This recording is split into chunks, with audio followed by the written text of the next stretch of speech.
why doesn't Jazzwares actually market their lines? I mean, did anyone know that there were new Trainer Select figures out? There's 4 of them, apparently. Look at the back. See, they're doing a re-release of Charizard, which, by the way, that's the best figure they've done so far, in my opinion. But they've done Suicune and Tyranitar and Mewtwo? And Mewtwo actually looks amazing?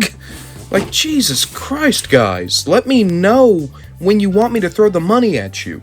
From Jazzwares and their Target exclusive Trainer Select line, this is their new 6-inch Tyranitar and Suicune.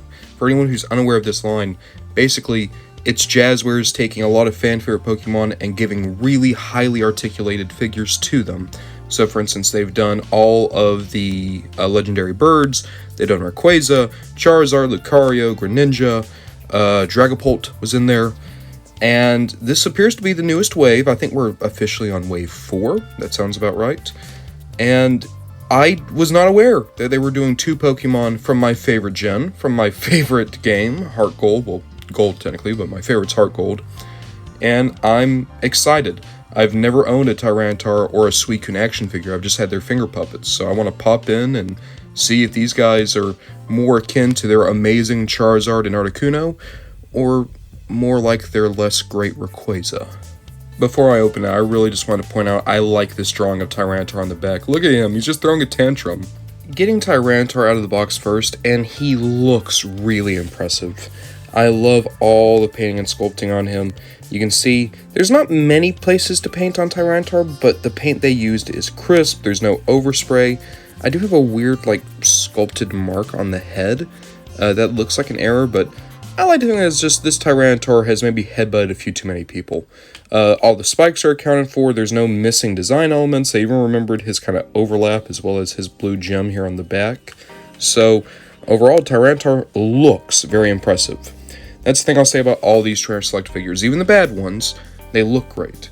Now, he stands about 5 inches tall. I'm going to pull Ant-Man in here from Marvel Legends. You can see Ant-Man, if he was standing up straight, would be about an inch taller. So, the scaling, even though they're not going to look great with like 6-inch figures, they're at least going to really scale well with things like Tomy or your other Jazzwares figures that are a bit smaller. Only issue with Tyranitar, right? So, first of all, this head sculpt. It looks kind of goofy, but like you can open the mouth, make it a little bit more angry, and of course you have a few different places in between you can go. So that's like more like, I brought the beer, Tyranitar, I guess. The shoulders are weird. It feels like they should go up and down more, but they don't. It's very limited up and down. Really, it's more like side-to-side swivel on the shoulders. And then you have a universal at the elbow. It doesn't do much in terms of up and down again. You have a mid-joint, or, well, no you don't. I thought you did, but no, it's been screwed out, okay. You have a universal at the hip. You have actually a really good knee that they hid in the figure's design incredibly well. Look at that. You have a swivel at the foot, a bend at the toe, and then ball joints for each segment at the tail. So that's all well and good. Unfortunately, Tyranitar is really reminding me of Typhlosion. I got the Trainer Select Typhlosion thinking it was going to be amazing, but I guess because of his oblong design, it's hard to actually incorporate articulation into him. And as a result, I'm not big on messing with this Tyranitar right now. I was hoping that they would have gone more in the route of their Charizard or their Greninja and be really smart with how they put in the articulation, but unfortunately, like I said, this goes more in the Typhlosion route, where it looks good, you can get it in 1 or 2 poses maybe, but it's not going to be all that impressive in terms of articulation. So, I would say he's kind of middling for this line. Then you get Suicune, and I'm incredibly impressed with this Suicune. Again, paint is completely on point. Unfortunately, you can see there's a little bit of places where the blue kind of pokes out through the white, but the articulation is unbelievably smart on this character. So, you of course have the mouth joint, you have a universal at the head, a universal joint at the neck, a diaphragm joint about halfway down, you have back and forth and side to side at the legs, you have a universal here at the upper leg, you have a universal at the foot, you have just a swivel back here on this foot, and just a swivel on this back leg's knee, but you do have a wider universal at the back hips. So they've given more articulation to the Suicune than I really thought they would. So you can get him in a few different standing poses, and you can get him to maybe more of a standing pose. Can I maybe get him bucking? Maybe? I want to see if I can do it without the stand, because I feel like I could balance this guy. Let me see. No, maybe not. Maybe not. But I could get at least into like more of a about to attack pose. There we go. There we go. There we go. And another thing I love about the Suicune is that they have his free hanging twin tails, these ribbons, which are incredibly nice as well. Even better, if those tails ever get to be kind of uneven, they included this. And essentially what it is it's almost like a saddle you put on the back, but then once it's on, it holds the ribbons in place. That way you can prevent them from ever getting worn out or saggy over time, which, just an unbelievably smart detail. That's a really cool thing to add.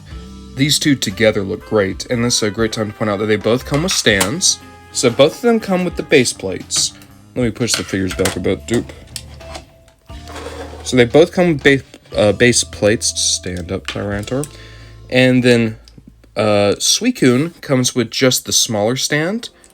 Meanwhile, Tyranitar comes with the articulated stand that they usually give to flying characters.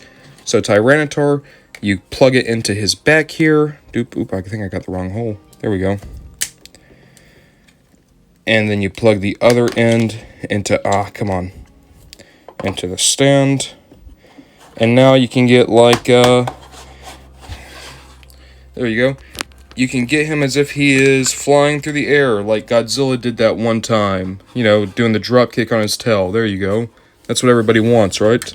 As for Suicune, it's a lot more simple. You just put this in his chest, and then that can help you with your poses if maybe you want to get him into a running pose or something.